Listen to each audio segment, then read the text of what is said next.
भारताकडून पाकिस्तानची सर्वात मोठी व्यापार कोंडी, पाकसोबतचा व्यापार बंद, आंतरराष्ट्रीय नाणेनिधीच्या 7 अब्ज डॉलर्सच्या मदतीलाही विरोध.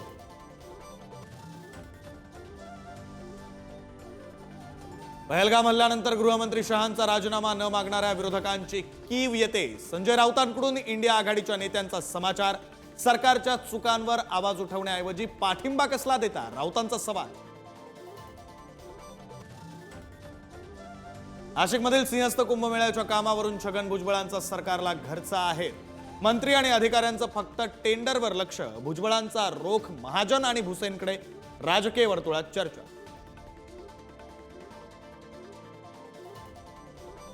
अजित पवारांनी पुन्हा बोलून दाखवली मुख्यमंत्री होण्याची इच्छा. तर भाजप असेपर्यंत अजितदादा मुख्यमंत्री होणार नाहीत, संजय राऊतांचा दावा. तर अजितदादा कायमस्वरूपी उपमुख्यमंत्री, परिणय फुकेंचा टोला. शिर्डीच्या साई मंदिराला धमकीचा मेल. साई मंदिर बॉम्ब न उडवून देण्याची धमकी. धमकी देणाऱ्या अज्ञात आरोपी विरुद्ध गुन्हा दाखल.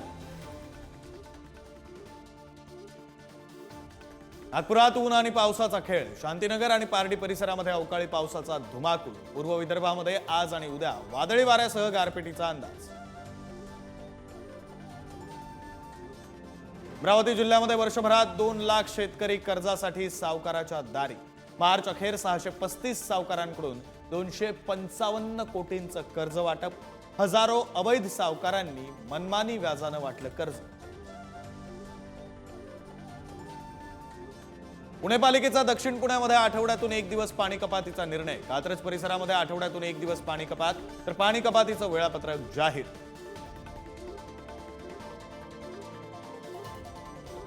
नांदूर मधमेश्वर कालव्यातून पाण्याचा विसर्ग. छत्रपती संभाजीनगर आणि अहिल्यानगरच्या 3 तालुक्यातील 102 गावांचा पाणी प्रश्न मार्गी.